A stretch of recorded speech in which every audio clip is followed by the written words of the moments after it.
Paloma blanca de la paz, las alas de la sabiduría, un viaje a través de los 12 principios de Proverbios para elegir las amistades adecuadas. Capítulo 1. El encuentro inesperado.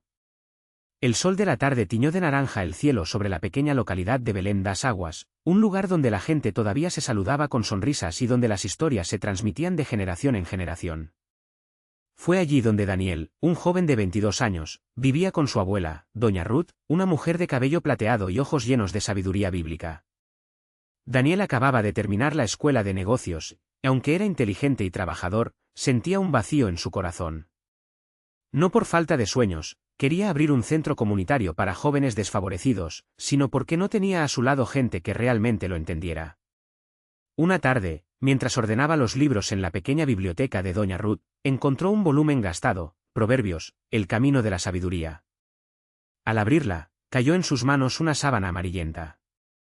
Era una carta escrita por su propia abuela, años antes, con el título 12 principios de Proverbios para elegir amistades que construyan. Intrigado, Daniel comenzó a leer. Y fue ahí, entre esas palabras, que su vida empezó a cambiar. Capítulo 2. El primer principio: el justo es guía de su compañero, PR 12 y 26. Al día siguiente, Daniel decidió poner en práctica el primer principio. Buscó a Mateus, un viejo amigo de la universidad conocido por su integridad. Mateus estaba callado, pero sus acciones hablaban más que sus palabras, ayudaba en el refugio de animales, visitaba a los ancianos y nunca hablaba mal de nadie. Matthew, tengo un proyecto en mente, un centro para jóvenes. Necesito que alguien me ayude a pensarlo sabiamente. ¿Estás dispuesto a hacerlo? Mateus sonrió, ajustándose las gafas. Por supuesto. Pero solo si quieres hacerlo bien, sin atajos. Esas palabras resonaron en Daniel, el justo es guía. Supo en ese momento que había encontrado un amigo que lo guiaría por el camino correcto. Capítulo 3. El segundo principio: el que camina con los sabios se hará cada vez más sabio, PR 1 y 20. Semana tras semana, Daniel y Mateus se reunían en la plaza central para planificar el centro comunitario. Fue allí donde conocieron a Lara, una profesora de literatura que organizaba un club de lectura para adolescentes. ¿Estás perdiendo el tiempo con este proyecto?, preguntó Lara, sentada a su mesa con un libro de proverbios en la mano. ¿O están buscando sabiduría? Daniel sonrió. Creo que ambas cosas. Lara se convirtió en una consejera inesperada. Cada vez que Daniel tenía dudas, ella lo hacía reflexionar. ¿Qué dice la Biblia sobre esto? Y así, poco a poco, Daniel se dio cuenta, las amistades que lo hacían crecer en sabiduría eran las que valían la pena. Capítulo 4. El tercer principio: mejor es el prójimo cerca que el hermano lejos, PR 27, 10. Un día, mientras pintaban las paredes del futuro centro comunitario, apareció un joven llamado Rafael. Me enteré del proyecto. Quiero ayudar, dijo, con las manos en los bolsillos. Daniel vaciló. Rafael tenía fama de rebelde, pero vivía cerca y conocía la realidad de los jóvenes de la comunidad. ¿Por qué quieres ayudar?, preguntó Matthew con cautela. Rafael bajó la cabeza. Porque nunca nadie me dio una oportunidad. Quiero que estos niños tengan lo que yo no tuve. Daniel recordó el principio: mejor es el vecino de al lado. A veces la verdadera amistad estaba donde menos te lo esperabas. Capítulo 5. El cuarto principio: el hombre violento atrae a su prójimo y lo extravía, PR 4 y 29. Sin embargo, no todas las amistades fueron beneficiosas. Carlos, un viejo amigo de la infancia, reapareció en la vida de Daniel con promesas de dinero fácil. Ven conmigo, Daniel. Conozco un plan que te hará rico en meses. Daniel sintió una opresión en el pecho. Recordó las palabras de doña Ruth: huye de aquellos que te arrastran al mal, aunque sean viejos amigos. Con valentía, dijo. Carlos, no puedo. Mi vida tiene otro propósito. Carlos se rió, pero nunca volvió. Daniel sabía que había tomado la decisión correcta. Capítulo 6. El quinto principio: el que encubre sus transgresiones nunca prosperará, PR 28, 13. Una noche, mientras revisaban las cuentas del proyecto, Mateus confesó algo difícil. Daniel, yo saqué dinero de la caja registradora del centro. Fue solo una vez, pero no puedo dormir tranquilo. Daniel guardó silencio por un momento. Podría haberse sentido herido, pero recordó, un verdadero amigo no oculta sus errores, y un amigo sabio no lo condena, sino que lo ayuda a levantarse. Vamos a devolverlo juntos mañana. Y la próxima vez, dímelo antes de hacer algo así. Matthew lloró de alivio.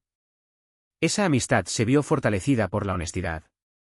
Capítulo 7. El sexto principio. Como el hierro con hierro se afila, así el hombre afila a su compañero. PR 27, 17. Con el centro casi listo, Daniel empezó a sentirse abrumado. Fue entonces cuando Lara lo retó. Estás liderando este proyecto, pero te estás olvidando de ti mismo. ¿Cuándo fue la última vez que leíste algo que no fuera sobre trabajo? Daniel se dio cuenta, un verdadero amigo no solo te apoya, sino que también te reta a ser mejor. Comenzó a reservar tiempo para estudiar la Biblia y hacer ejercicio. Y, sorprendentemente, el proyecto fluyó mejor. Capítulo 8. El séptimo principio. El que habla mucho revela su necedad. PR 10 y 19. Juliana, una nueva voluntaria, era amigable pero hablaba sin parar, a menudo de manera negativa. Este proyecto nunca funcionará.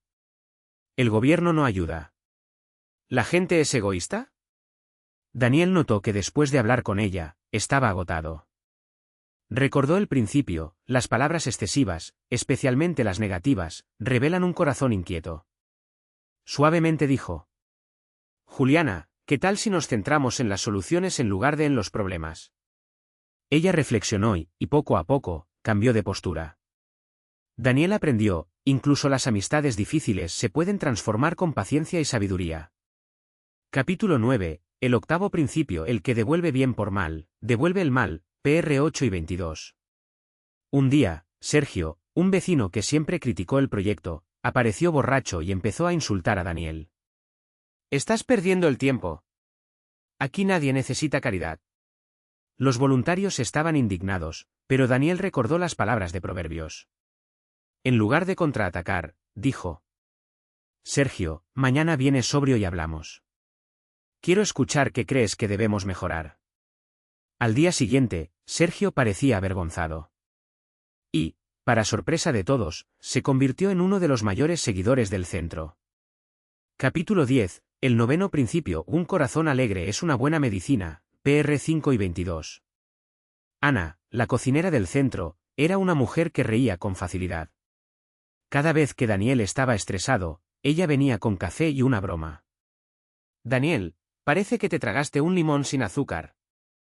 Él se rió y el peso pareció aliviarse. Se dio cuenta de que las amistades que traen alegría genuina son un bálsamo para el alma.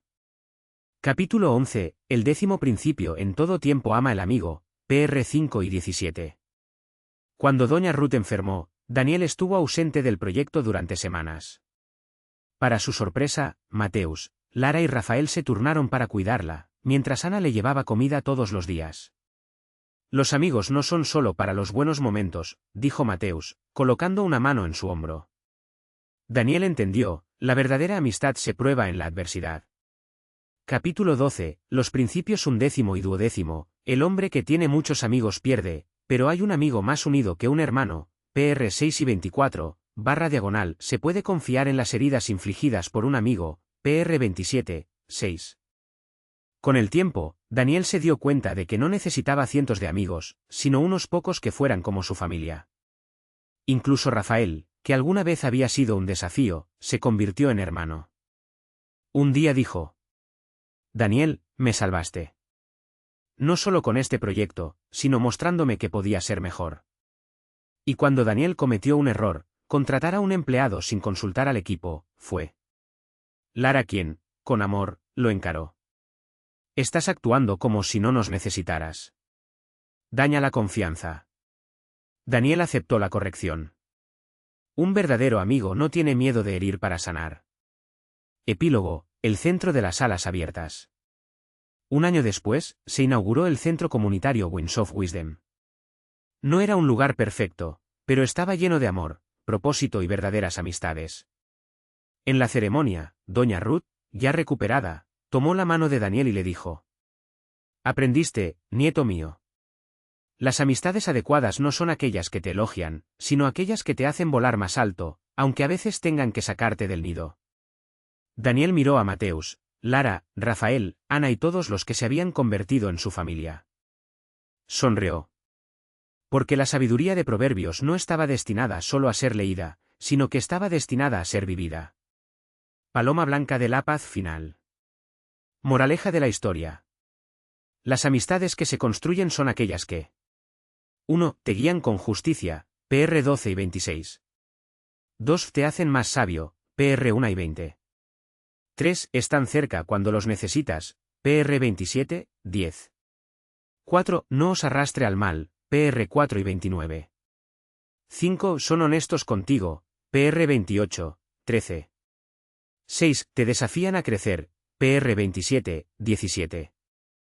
7. Hablan con prudencia, PR 10 y 19.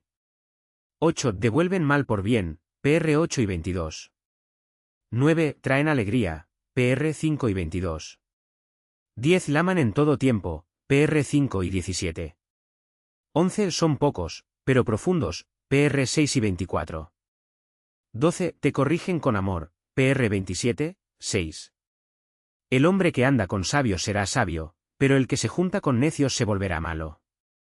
Proverbios 1 y 20. El viento soplaba suavemente sobre los campos de girasoles que rodeaban la pequeña casa de madera, donde la vida ahora fluía con nuevos ritmos. Habían pasado años desde aquel día en que se tomaron decisiones difíciles y el tiempo, como un alfarero paciente, había moldeado a cada una de ellas de maneras que solo la providencia podría haber diseñado. Lara, con el pelo ahora veteado de plata, estaba sentada en el porche, con las manos alrededor de una taza de té de manzanilla. A su lado, Rafael hojeaba un viejo libro de cuero, cuyas notas en los márgenes contaban historias de luchas y victorias. Ana, que alguna vez había sido la más inquietante del grupo, ahora dirigía una escuela para niños locales, donde enseñaba no solo letras y números, sino también los principios que le habían salvado la vida.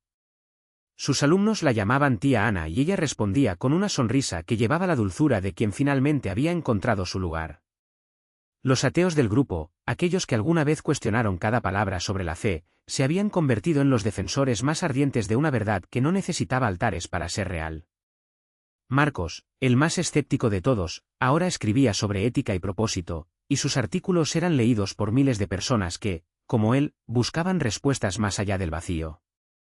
La sabiduría no es propiedad de ningún credo, solía decir, sino una invitación abierta a quienes tienen el coraje de vivir con integridad. Las comidas en la gran mesa de roble eran sagradas. No hubo prisas ni silencios incómodos. Las conversaciones transcurrieron entre risas y acalorados debates, siempre templados por el respeto mutuo.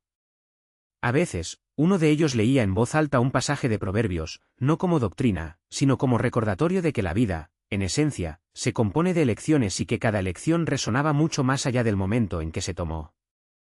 Una tarde, mientras el sol se ponía entre las pantallas de las lámparas, pintando el cielo de oro y púrpura, Lara miró los rostros a su alrededor y sintió el suave peso de la gratitud. No fue un agradecimiento efímero, que depende de las circunstancias, sino que nace del reconocimiento de que, incluso en las tormentas, nunca habían estado solos. Rafael, al notar su mirada, extendió la mano y entrelazó sus dedos con los de ella, un gesto que no necesitaba palabras. ¿Recuerdas ese verso que me mostraste hace años?, preguntó en voz baja. Un corazón alegre es un buen remedio, pero el espíritu quebrantado seca los huesos. Lara sonrió. Creo que finalmente entendemos lo que quiso decir. Y era verdad. No es que el dolor hubiera desaparecido, simplemente había perdido su poder. Para definir quiénes eran. Las cicatrices persistieron, pero ahora contaban una historia de resiliencia, no de derrota. Las amistades que se construyen, después de todo, no borran las marcas del viaje, los convierten en mapas para los que vienen después. Esa noche, mientras las estrellas se iluminaban una a una sobre los campos, Ana tomó la guitarra y empezó a tocar una melodía que todos conocían. Era una canción vieja, de acordes sencillos, pero traía el recuerdo de muchas otras noches como esa. Uno por uno, se fueron juntando, sus voces se entrelazaron en una armonía imperfecta pero sincera. Incluso los más tímidos, como Tiago, que llegó al grupo años después cargando con sus propias heridas, se permitieron cantar. Porque allí, en aquella casa sencilla, Entre personas que elegían amarse más allá de sus diferencias, la sabiduría de Proverbios no era solo una colección de versos. Era el aire que respiraban. La tierra por la que caminaron. El fuego que calentó tus noches de invierno. Y cuando la última nota se desvaneció en el aire, y el silencio que siguió fue roto solo por el canto de un grillo, todos supieron, sin necesidad de decirlo, que esa paz, ese amor, esa vida, era la respuesta que siempre habían estado buscando. Ni en libros, ni en sermones, ni en teorías. Pero en la vida cotidiana. En manos extendidas. En las miradas que decían estoy aquí. Y eso fue suficiente. Los días que siguieron fueron como los hilos de un telar antiguo, lento pero constante, tejiendo algo mayor que la suma de sus partes. La casa, otrora refugio improvisado, se convirtió en un organismo vivo, latiendo al ritmo de las risas que resonaban en la cocina al amanecer, el olor a pan horneado que se mezclaba con el aroma de la tierra mojada después de la lluvia, las voces que se entrelazaban en oraciones espontáneas, sin fórmula, sin prisas. Tiago, que al principio se apoyaba en las paredes como si temiera ocupar demasiado espacio, ahora era quien encendía la chimenea en las tardes frías, el que silenciaba las discusiones con un comentario seco pero justo, el que sin darse cuenta se había convertido en el guardián de las historias del grupo. Los recogió como quien junta pedazos de cerámica rota, con paciencia, sabiendo que el jarrón nunca volvería a ser el mismo, pero que, sin embargo, podría contener algo hermoso. Su timidez ya no le impedía hablar, simplemente hizo que sus palabras llevaran el peso de alguien que eligió cada una con cuidado. Fue él quien se dio cuenta, una mañana, de que Clara llevaba semanas sin tocar el piano. No por falta de voluntad, sus dedos aún temblaban de deseo al pasar sobre las polvorientas teclas, sino porque el instrumento, viejo y desafinado, ya no respondía como antes. Tiago no dijo nada. Simplemente desapareció durante 3 días y regresó con un hombre de manos callosas, que pasaba horas ajustando cuerdas y martillos, mientras Clara observaba en silencio, sus lágrimas fluían sin que nadie tuviera que enjugarlas. Por la noche, cuando por fin el piano volvió a sonar, fue como si toda la casa suspirara. Clara tocó una melodía que no era ni alegre ni triste, sino ambas cosas al mismo tiempo, como la vida de ese lugar. Y cuando terminó, Tiago, que nunca había cantado en público, abrió la boca y dejó escapar una voz grave y ronca, que parecía salir no de su garganta, sino de algún lugar mucho más profundo. Los demás se unieron, uno tras otro, hasta que la habitación se llenó de una armonía imperfecta, de esas que solo existían allí, en esa parte del mundo donde nadie necesitaba ser perfecto para pertenecer. Pasaron las estaciones. El verano traía noches demasiado calurosas para dormir, así que dormían en el suelo del porche, alineados como niños, mientras las luciérnagas bailaban sobre sus cabezas. El otoño pintó las hojas de los árboles del patio trasero con tonos ardientes, y las recogieron para hacer colajes en las paredes, transformando la casa en una galería efímera de colores otoñales. El invierno los obligó a acurrucarse alrededor de la chimenea, compartiendo mantas y tazas de té y miel, mientras afuera el viento aullaba como un animal herido. Y la primavera, la primavera los tomó por sorpresa.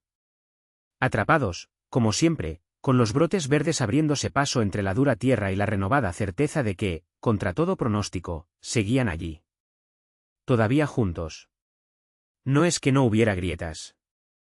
Había discusiones por tonterías, quién se olvidó de lavar los platos, quién usó la última vela sin avisar, pero también por cosas que duelen más, viejos miedos que resurgieron, inseguridades que se disfrazaron de orgullo, momentos en los que el cansancio hizo que la paciencia desapareciera como humo.